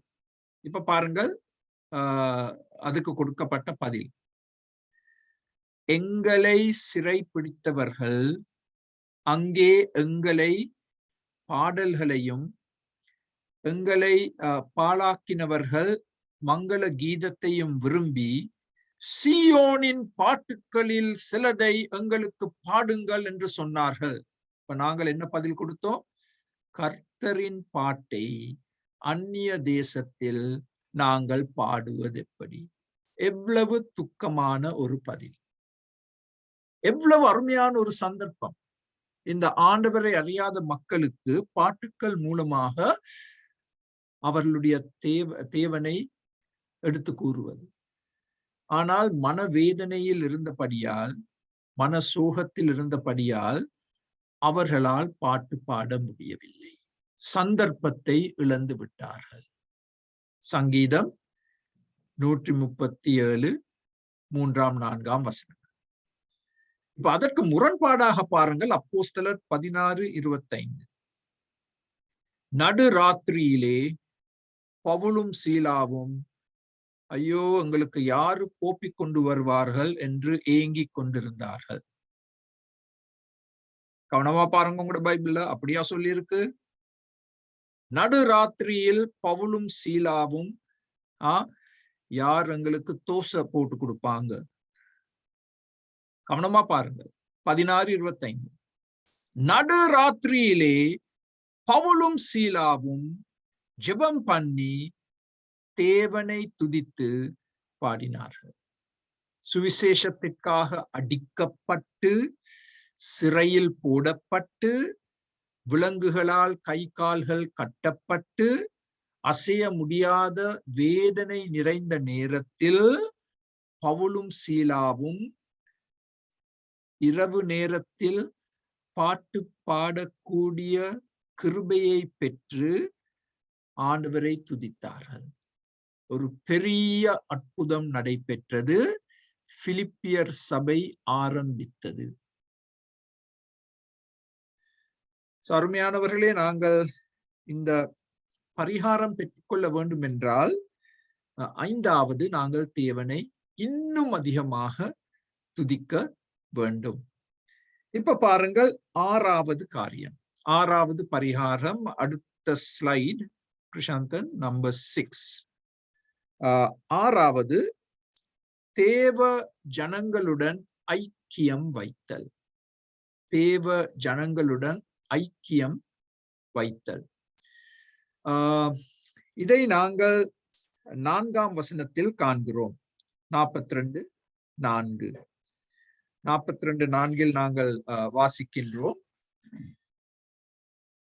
முன்னே நான் பண்டிகையை ஆசரிக்கிற ஜனங்களோட கூட நடந்து கூட்டத்தின் களிப்பும் துதியுமான சத்தத்தோடு தேவாலயத்திற்கு போய் வருவேன். அது ஒரு பழக்கமாக இருந்தது தாவீதுக்கு. இப்பொழுது அங்கே என்ன செய்கிறார்? அதை வாஞ்சிக்கிறார். தேவ ஜனங்களோடு ஐக்கியம் வைப்பது மிக மிக முக்கியம். பிசாசு எங்களை சோதிப்பான். மன அழுத்தம் வரும் நேரத்தில் எங்களை தனிமைப்படுத்துவான். பிசாசு எங்களுக்கு சொல்லுவான், சர்ச்சுக்கு போய் என்னதான் பிரயோஜனம், சர்ச்சுக்கு போய் என்ன நடக்கும், அங்க போனா எல்லாரும் தூங்கி கொண்டுதானே இருக்கிறாங்க, ஏன் நாங்க சர்ச்சுக்கு போகணும் என்று பிசாசு எங்களுக்கு சந்தேகங்களை கொண்டு வரலாம். இப்ப உங்களுக்கு நன்றாக தெரிந்த வசனம் எபிரேயர் 10:25. இதை நான் வாசிக்க விருப்பப்படுகிறேன். ஏனென்றால் சில சமயங்களில் இதை நாங்கள் மறந்து விடுகிறோம். எபிரேயர் 10:25. சபை கூடி வருதலை சிலர் விட்டு விடுகிறது போல நாமும் விட்டு விடாமல் நாங்கள் ஏன் சர்ச்சுக்கு போகணும்? எபிரேயர் 10:25. ஒருவருக்கொருவர் புத்தி சொல்ல கடவோம், நாளானது சமீபித்து வருகிறதை எவ்வளவாய் பார்க்கிறீர்களோ அவ்வளவாய் புத்தி சொல்ல வேண்டும். அப்ப ஏன் நாங்கள் சர்ச்சுக்கு போறோம்? ஏன் நாங்கள் ஐக்கியம் வைக்க வேண்டும்? ஒருவர் ஒருவருக்கு புத்தி சொல்ல, ஒருவர் ஒருவருடைய நிலைமையை நாங்கள் அறிந்து வேதத்திலிருந்து அவர்களுக்கு புத்தி சொல்லுவது. இப்ப பாஸ்டர் மாத்திரம்தான் புத்தி சொல்ல வேண்டும் என்று வேதத்துல எங்கேயும் சொல்லப்படவில்லை. நாங்கள் ஒருவர் ஒருவரை உற்சாகப்படுத்த வேண்டும். நாங்கள் ஒருவர் ஒருவருக்கு புத்தி சொல்ல வேண்டும். அது எங்களுக்கு கொடுக்கப்பட்டுள்ள ஒரு பெரிய பொறுப்பு. சும்மா எப்படி இருக்கிறீங்க, அடுத்த ஞாயிற்றுக்கிழமை பார்ப்போம் என்று சொல்வது போதாது. நாங்கள் இன்னும் அதிகமாக புத்தி சொல்ல வேண்டும். அப்ப அது 6வது. 7வது பரிகாரம் ஜெபம். நாங்கள் ஜெபிக்க வேண்டும். பாருங்கள் 42:8. 42:8 இறுதி பகுதி. என் ஜீவனுடைய தேவனை நோக்கி விண்ணப்பம் செய்கிறேன். 42:8 ஜெபித்தல். அதே போல் 9ஆம் வசனம். நாங்கள் ஜெபிக்கும் பொழுது என்ன சொல்ல வேண்டும்? நான் என் கண்மலையாகிய தேவனை நோக்கி, ஏன் என்னை மறந்தீர்? சத்ருவினால் ஒடுக்கப்பட்டு நான் ஏன் துக்கத்துடனே திரிய வேண்டும் என்று சொல்லுகிறேன். பாத்தீங்களா? தன்னுடைய உண்மையான நிலைமையை ஆண்டவருக்கு ஜெபத்தின் மூலம் எடுத்து கூறுகிறார். அதுதான் ஜெபத்தின் அருமை. எங்களுடைய உண்மையான நிலைமையை ஆண்டவருக்கு எடுத்து சொல்லுவது. ஐயோ ஆண்டவரே, நான் சரியான துக்கத்தில் இருக்கிறேன். நீர் சமீபத்தில் இருக்கிற மாதிரி எனக்கு தென்படவில்லை. ஆண்டவரே, நீர் தூரத்தில் இருக்கிற ஒரு தேவன் மாதிரி தான் என்னுடைய உணர்ச்சிகள் எனக்கு சொல்லுது. ஆண்டவரே, நீர் என்னை ஏன் கைவிட்டீர்? ஜெபத்தில் நாங்கள் உண்மையை சொல்ல கற்றுக்கொள்ள வேண்டும். Talk honestly to God. நேர்மையா ஆண்டவரோடு நாங்கள் கதைக்க வேண்டும். பெரிய ஆவிக்குரிய பாஷைகளை வார்த்தைகளை பாவிப்பதில் பிரயோஜனம் இல்லை. God, I am hurting. ஐயோ ஆண்டவரே, நான் சரியா துக்கத்துல கவலையில இருக்கிறேன் என்று சொல்ல கற்றுக்கொள்ள வேண்டும். பிறகு 43:1 இவ்விதமாக பார்க்கிறோம். 43:1 நாங்கள் இதை ஏற்கனவே வாசித்தோம். தேவனே, நீர் ஏன் என் நியாயத்தை விசாரித்து பக்தி இல்லாத ஜாதியாரோடு எனக்காக வழக்காடி சூதும் அநியாயமான மனுஷனுக்கு என்னை தப்புவியும். தன்னுடைய நிலைமையை ஆண்டவருக்கு எடுத்து கூறுகிறார். விடுதலைக்காக ஜெபிக்கிறார், நியாயத்திற்காக ஜெபிக்கிறார். நாங்களும் ஒரு பட்டியல் போடலாம். என்னென்ன காரியங்களுக்காக நான் ஜெபிக்க வேண்டும்? நான் சென்று கொண்டிருக்கும் இந்த பாதையில், இந்த அந்தகாரத்தின் மத்தியில் நான் எப்படி ஜெபிக்க வேண்டும் என்பதை நாங்கள் பட்டியல் போட்டு ஜெபிக்கலாம். அது 7வது. எங்களால் வார்த்தைகள் பாவித்து ஜெபிக்க முடியாவிட்டாலும் நாங்கள் எழுதலாம், ஜெபங்களை எழுதலாம். ஜெபங்களை எழுதுவதும் ஒரு நல்ல ஒரு பழக்கம். அதை நான் உங்களுக்கு செய்ய உற்சாகப்படுத்துகிறேன். 8வது, இது ஒரு கஷ்டமான காரியம், ஆனால் இதை நாங்கள் பார்க்க வேண்டும். ஆழத்தை சந்திக்க வேண்டும். ஆழத்தை சந்திக்க வேண்டும். இப்ப அது எங்களுக்கு எங்கே கொடுக்கப்பட்டுள்ளது? 42:7 42:7 சொல்லப்பட்டுள்ளது. உமது மதகுகளின் இறைச்சலால் ஆழம் கூப்பிடுகிறது. அந்த மூன்று வார்த்தைகளை நாங்கள் குறித்து கொள்ள வேண்டும். ஆழம் கூப்பிடுகிறது. அதை நான் விளக்க வேண்டும் என்றால், ஆண்டவருடைய ஆழமும் என்னுடைய ஆழமும் ஒன்றை ஒன்று சந்திக்க வேண்டும். என்னுடைய ஆழமும் தேவனுடைய ஆழமும் ஒன்றை ஒன்று சந்திக்க வேண்டும். எனது வாஞ்சையின் ஆழமும் தேவனது பரிபூர்ணத்துவத்தின் ஆழமும் ஒன்றாக சந்திக்க வேண்டும். என்னுடைய தேவைகளின் ஆழமும் ஆண்டவர் என் தேவைகளை சந்திக்கும் ஆழமும் ஒன்றை ஒன்று சந்திக்க வேண்டும். என்னுடைய பாவத்தின் ஆழம் ஆண்டவருடைய அன்பின் ஆழத்தை சந்திக்க வேண்டும். என்னுடைய பலவீனத்தின் ஆழம் ஆண்டவருடைய பலத்தின் ஆழத்தை சந்திக்க வேண்டும். நீங்கள் மன அழுத்தத்திற்கூடாக சென்று கொண்டிருக்கும் பொழுது உங்களுடைய ஆழத்தை நீங்கள் உணரப்போகிறீர்கள். அது ஒரு மறை ஆழமாகத்தான் காணப்பட போகிறது. என்னுடைய பாவத்தின் ஆழம், என்னுடைய வருத்தத்தின் ஆழம், என்னுடைய கவலையின் ஆழம், அந்த ஆழம் ஆண்டவருடைய ஆழத்தோடு சந்திக்கும் பொழுது, தொடர்பு கொள்ளும் பொழுது அந்த மன அழுத்தத்திலிருந்து நான் விடுதலை பெறுவேன். என்னுடைய இருட்டின் ஆழம் ஆண்டவருடைய வெளிச்சத்தின் ஆழத்தோடு தொடர்பு கொள்ள வேண்டும். இப்ப அது உங்களுக்கு விளங்கும் என்று நான் நினைக்கிறேன். உங்களுடைய ஆழத்தை நீங்கள் அடையாளம் கண்டு கொள்ள வேண்டும். எப்படிப்பட்ட ஆழத்திற்குள் நீங்க இருக்கிறீங்க.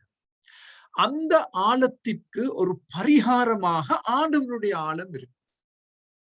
அந்த ஆழம் எங்களுடைய ஆழத்தை தொடும் பொழுது எங்களுக்கு விடுதலை வரும். எங்களுக்கு விடுதலை வரும். இதை வைத்து ஒரு முழு பிரசங்கம் நாங்கள் செய்யலாம். ஆழம், ஆழத்தை சந்தித்தல். 9வது, இயற்கையின் அழகை ரசித்தல். இயற்கையின் அழகை ரசித்தல். இது எங்களுக்கு 42:6 கொடுக்கப்பட்டுள்ளது. 42:6. என் தேவனே, என் ஆத்துமா எனக்குள் கலங்குகிறது. உண்மையாக ஜெபிக்கிறார். ஆகையால் யோர்தான் தேசத்திலும் எர்மோன் மலைகளிலும் சிறு மலையிலும் இருந்து உம்மை நினைக்கிறேன். 2ஆம் முறையாக நினைக்கிறேன் என்ற வார்த்தையை பாவிக்கிறார். கவனமாக செவி கொடுங்க. முதலாவதாக இதை நினைவு கூர்ந்தார், அந்த அருமையான தேவாலயத்தில் தேவ மக்களோடு அவர் அனுபவித்த ஆராதனை நேரங்களை நினைவு கூர்ந்தார். 42:4. இப்பொழுது 42:6 அவர் இயற்கை அழகை அவர் ருசித்து பார்க்கிறார். அவர் இதை நினைவு கூற போகிறார், என் தேவன் சிருஷ்டிகர்த்தர். இப்படிப்பட்ட ஒரு அழகான உலகத்தை படைத்திருக்கிறாரே. இது யோர்தான் பிரதேசம். எர்மோன் மலை இருக்கு, அதை சூழ்ந்து சின்ன சின்ன மலைகள் இருக்கு, மலை வீழ்ச்சிகள் இருக்கு. மலை வீழ்ச்சிகளின் சத்தம் கேட்குது, பறவைகளின் சத்தம் கேட்குது. எவ்வளவு அருமையான இடம் இது. அதனால் சிருஷ்டி கர்த்தரை நினைவு கூறுதல் இயற்கையின் மூலமாக, இயற்கையை ரசித்தல். அதனால்தான் நான் உங்களுக்கு கொடுக்கக்கூடிய புத்திமதி, நாங்கள் ஒரு அறையில் அடைப்பட்டிருந்தால் எங்களுடைய மன அழுத்தம் நீங்காது. நாங்கள் இயற்கையின் அழகை நாங்கள் ரசிக்க கற்றுக்கொள்ள வேண்டும். அதன் மூலமாக எங்களுடைய சிருஷ்டி கர்த்தரை நாங்கள் நினைவு கூர்ந்து எங்களுடைய மன அழுத்தம் சுஸ்தமாக்கப்படும். இப்ப இதற்கென்று நாங்கள் ஒரு பெரிய பிரயாணம் எடுக்க அவசியம் இல்லை. நீங்கள் இருக்கும் இடத்தில் ஒரு ரோஜா செடியை பார்த்து, ரோஜா பூக்களை பார்த்து, எனக்கு மரங்கள் என்றா சரியான விருப்பம். மரங்கள், நான் எவ்வளவோ மரங்களை படம் எடுத்திருக்கிறேன். வித்தியாசமான மரங்கள், இலைகள், பறவைகள். இப்படி நாங்கள் இயற்கையில் இருக்கும் காட்சிகளை பார்த்து பரவசம் அடைந்து எங்கள் சிருஷ்டி கர்த்தனை நினைவு கூர்ந்து எங்களுடைய மன அழுத்தம் குறைவுபடும். அது 9வது. 10வது, நாங்கள் கர்த்தரில் களி கூற வேண்டும். எங்களுடைய சந்தோஷத்தை நாங்கள் கர்த்தரில் கண்டு கொள்ள வேண்டும். 43:4.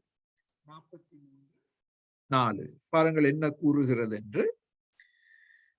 எனக்கு ஆனந்த மகிழ்ச்சியாயிருக்கிற தேவனிடத்திற்கு பிரவேசிப்பேன். எனக்கு ஆனந்த மகிழ்ச்சியாயிருக்கிற தேவனிடத்திற்கு பிரவேசிப்பேன். கர்த்தரில் களி கூறுதல். மன அழுத்தம் இருக்கும் பொழுது நாங்கள் சந்தோஷத்தை இழந்து விடுகிறோம், சோகத்தை தான் பெற்றுக் கொள்கிறோம். சோகம் எங்களை ஆட்சி செய்யும். ஆனால் கர்த்தருக்குள் நாங்கள் சந்தோஷத்தை திரும்ப நாங்கள் பெற்றுக்கொள்ள முடியும். அதனால்தான் பிலிப்பியர் 4:4 பவுல் கூறுகிறார், கர்த்தருக்குள் எப்பொழுதும் சந்தோஷமாயிருங்கள், சந்தோஷமாயிருங்கள் என்று மறுபடியும் சொல்லுகிறேன். ஆண்டவரோடு அந்த ஆழமான கனெக்ஷன் ஏற்பட்டா அவருடைய சந்தோஷம் எங்களுக்கு கொடுக்கப்படும். தேவாதி தேவன் சந்தோஷம் உள்ளவர். அவர் சந்தோஷமான தேவன். அவரோடு நாங்கள் இணைக்கப்பட்டிருந்தால் எங்களுக்கும் அந்த சந்தோஷம் கொடுக்கப்படும். கர்த்தரில் களி கூறுதல். மனிதர்களில் அல்ல, அரசாங்கத்தில் அல்ல, சூழ்நிலைகளில் அல்ல, கர்த்தரில் களி கூறுதல். 11வது, நாங்கள் தேவ சமூகத்தை வாஞ்சிக்க வேண்டும். 43ஆம் வசனம். தேவ சமூகத்தை நாங்கள் வாஞ்சிக்க வேண்டும். உமது அதன் இறுதி பகுதி, உமது பரிசுத்த பர்வதத்திற்கும் உமது வாசஸ்தலங்களுக்கும் என்னை கொண்டு போவதாக. தாவீது ஒரு காரியத்தை மிகவும் நேசித்தார். தேவனுடைய சமூகத்தை நேசித்தார். அதுவும் தேவாலயத்திற்குள் சென்று அங்கே ஆராதனையில் ஈடுபடும் பொழுது தேவ சமூகத்தை கண்டு கொள்வது. சோ நாங்களும் மன அழுத்தத்திலிருந்து விடுதலை பெற வேண்டும் என்றால் தேவ சமூகத்தில் நாங்கள் காணப்பட வேண்டும். தேவ சமூகத்தை நாங்கள் வாஞ்சிக்க வேண்டும். 12வது, எங்களுடைய மன அழுத்தத்தின் நேரத்தில் நாங்கள் தேவனால் வழி நடத்தப்பட வேண்டும். உணர்ச்சிகளால் வழி நடத்தப்படக்கூடாது, தேவனால் வழி நடத்தப்பட வேண்டும். 43:3 அது எப்படி நடைபெறும் என்று எங்களுக்கு சொல்லப்பட்டுள்ளது. உமது வெளிச்சத்தையும் உமது சத்தியத்தையும் அனுப்பியருளும், அவைகள் என்னை நடத்தி. இப்ப இந்த 11க்கும் 12க்கும் இடையில கனெக்ஷன் இருக்கு, சரியா? 12ஆம் குறிப்பில் தேவன் எப்படி எங்களை வழிநடத்துகிறார்? அவருடைய வெளிச்சத்தின் மூலம். வெளிச்சம் என்று சொன்னால் அவருடைய வசனம். சங்கீதம் 119, 105. உம்முடைய வசனம் என் கால்களுக்கு தீபமும் என் பாதைக்கு வெளிச்சமுமாய் இருக்கிறது. சோ அதனால் தான் வேதத்தை வாசிக்கிறோம், தியானிக்கிறோம், வேதத்தை பிரயோகித்து ஜெபிக்கிறோம். தேவ வசனம் தேவ வெளிச்சம் மாத்திரமல்ல, உம்முடைய சத்தியத்தினால் எங்களை வழிநடத்தும். அப்ப யோவான் 17:17 சொல்லப்பட்டுள்ளது, உம்முடைய சத்தியத்தினாலே எங்களை பரிசுத்தப்படுத்தும், உம்முடைய வசனமே சத்தியம். அப்ப தேவ வசனம் ஒரு பக்கத்தில் வெளிச்சம், மற்ற பக்கத்தில் சத்தியம். பிசாசு எங்களுக்கு பொய் சொல்லிக் கொண்டே இருக்கிறான். அதை நாங்கள் நம்பி மன அழுத்தத்திலிருந்து விடுதலை பெறாமல் இருக்கிறோம். சோ தேவ வசனத்தினால் நாங்கள் வழிநடத்தப்பட்டால், தேவ வசனம் வெளிச்சம், தேவ வசனம் சத்தியம், அப்பொழுது நாங்கள் தேவ சமூகத்தில் காணப்படுவோம். எங்களுடைய மன அழுத்தம் பறந்து போகும். இப்ப இந்த 12 காரியங்களோடு இன்னும் ஒரு காரியத்தை நான் சொல்ல விருப்பப்படுகிறேன். அது 13ஆம் குறிப்பு. 13ஆம் குறிப்பு, சூரிய வெளிச்சத்தில் நாங்கள் நடக்க வேண்டும். சூரிய வெளிச்சத்தில் நடக்க வேண்டும். இது எல்லா வைத்தியர்களும் எங்களுக்கு கொடுக்கும் ஆலோசனை. அதை நாங்கள் உதாசீனம் செய்யக்கூடாது. சூரிய வெளிச்சத்தில் ஏதோ ஒரு சக்தி இருக்கு எங்கள் மனநிலைமையை மாற்றுவது. சோ அதனால் மன அழுத்தத்தில் இருப்பவர்கள் ஒரு அறையிலே தங்கி இருப்பதை பார்க்க நாங்கள் அவர்களை உற்சாகப்படுத்த வேண்டும். சூரிய வெளிச்சம் இருக்கிற நேரத்தில் ஒரு 15 நிமிஷமாவது நடப்பது. இல்லாவிட்டால் ஒரு நாற்காலியை சூரிய வெளிச்சத்தில் போட்டு அதில் உட்கார்ந்து இயற்கையை ரசித்து பார்ப்பது. மன அழுத்தத்தில் இருந்த ஒரு வாலிபனை நான் ஒரு முறை சந்திக்க போயிருந்தேன். அப்பொழுது நான் அவனுக்கு சொன்னேன், ஒரு கட்டத்தில் நீயும் நானும் நடக்க போகிறோம், முடியவே முடியாது என்று மிகவும் பிடிவாதமாக இருந்தான் அந்த வாலிபன். சோ இப்படியோ ஒரு 10-15 நிமிஷம் கதைச்சு சப்பாத்தை போட்டு அவன் என்னோடு நடக்க ஆரம்பித்தான். மெதுவாகத்தான் நடந்தான். அப்ப 5 நிமிஷம் நடந்தோம். அப்புறம் சொன்னான், ஐயோ வீட்டுக்கு போகணும்னு. நான் சொன்னேன், இல்லை, இன்னும் 5 நிமிஷம் நடப்போம். இன்னும் 5 நிமிஷம் நடந்தோம். ஐயோ வீட்டுக்கு போகணும்னு சொன்னான். நான் சொன்னேன், இல்லை, இன்னும் 5 நிமிஷம் நடப்போம். 15 நிமிஷம் நடந்தோம். அப்ப மொத்தமாக 30 நிமிஷம் நடந்தோம். ஒரு திசையில் 15 நிமிஷம், திரும்பி வரும்பொழுது இன்னும் 15 நிமிஷம். அப்ப நான் கேட்டேன் அவனிடம், வீட்டுக்கு வந்ததும், ஹவு டு யூ ஃபீல், எப்படி உங்க உணர்ச்சிகள்? நல்லா இருக்குன்னு சொன்னான். அப்ப நான் சொன்னேன், பாத்தியா, அரை மணி தியாலம் நீ நடந்தபடியால் சூரிய வெளிச்சத்தில் உனக்கு வந்த ஒரு பெரிய நன்மை. அதனால் நான் ஒவ்வொரு நாளும் வர முடியாது. நீ முயற்சி எடுத்து ஒவ்வொரு நாளும் அரை மணி தியாலம் வெளியில நட. அது உனக்கு ஒரு பெரிய ஒரு நன்மையை கொண்டு வரும். சோ சூரிய வெளிச்சத்தில் நடப்பது மிக மிக ஒரு நல்ல காரியம். சோ நான் இப்பொழுது ஜெபிக்க போகிறேன். அதற்கு பிறகு நீங்கள் உங்களுடைய கருத்துக்களையும் கேள்விகளையும் தெரிவிக்கலாம். ஆண்டவரே, இந்த 2 சங்கீதங்களில் இருந்து மன அழுத்தத்தை பற்றி நாங்கள் எவ்வளவோ காரியங்களை கற்றுக்கொண்டோம். வேதத்தில் இப்படிப்பட்ட பரிகாரம் இருக்கென்று எங்களால் ஆண்டவரே நாங்கள் அறிந்து கொள்ளாமல் நாங்கள் வியப்படைகிறோம். ஆனால் சங்கீதக்காரன் தன்னுடைய சொந்த அனுபவத்தின் மூலமாக எழுதியிருக்கும் இந்த 2 சங்கீதங்கள் மூலமாக நாங்கள் பிரயோஜனம் பெறுகிறோம்.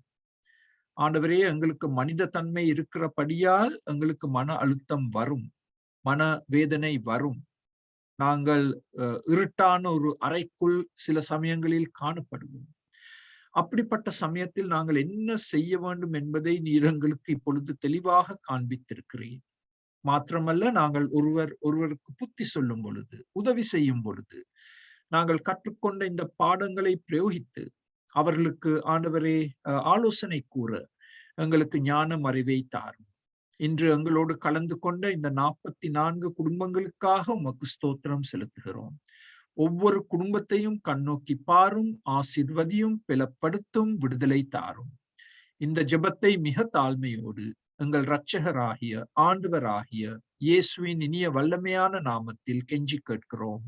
ஆமேன், ஆமேன்.